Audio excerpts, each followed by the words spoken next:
Thanks, Jason. Appreciate it.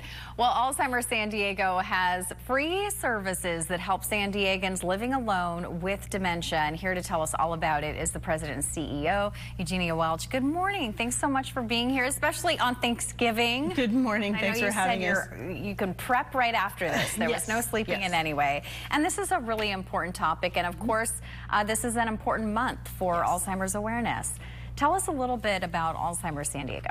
Alzheimer's San Diego is a completely independent local organization where every dollar we raise stays in San Diego to help the residents of San Diego County. So that makes us unique. It also allows us to have a little more pulse on our community and to be able to pivot and adjust our programs as needed for the people living in our county. And there is an enormous need. Can you talk about San Diego specifically as far as the need with dementia services and caregivers goes? Certainly. In San Diego County, we know there are about 100,000 people diagnosed with Alzheimer's disease. But one of the biggest challenges about Alzheimer's is getting a diagnosis. So that number is vastly underreported, we suspect.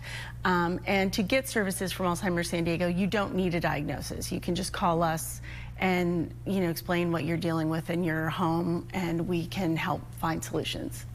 And so I know there is an important ALZ Ally program. Yes. Can you explain what that is?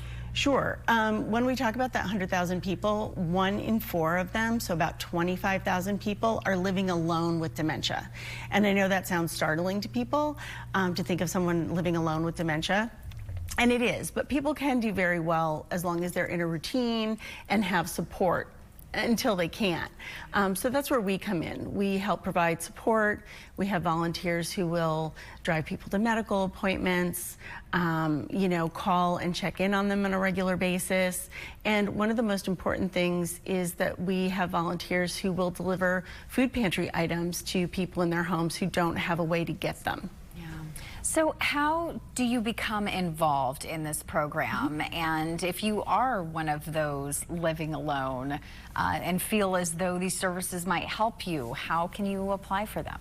Sure. Interestingly enough, a lot of people are calling and registering themselves, but also it could be someone who says, my neighbor lives alone and needs some support.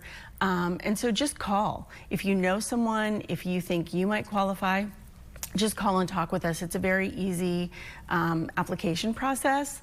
The biggest issue is we also need volunteers to help with this program because it's very strongly volunteer-led. And what does it require to be a volunteer? It requires someone giving a commitment of a different amount of time depending on what they want to do. We have people who just do the phone calls. We have people who are willing to drive people to appointments, and some people who deliver food. So it all depends. You could put as many hours into it as you want to. Yeah, which is a really flexible and a wonderful way to help if you're able to. So how can they get in contact with you and find out more about the services? Sure, they can go to our website, alzsd.org, or give us a call at 858-492-4400.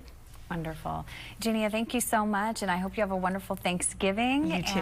And obviously hoping to raise awareness of the needs that are out there. Great, thank you.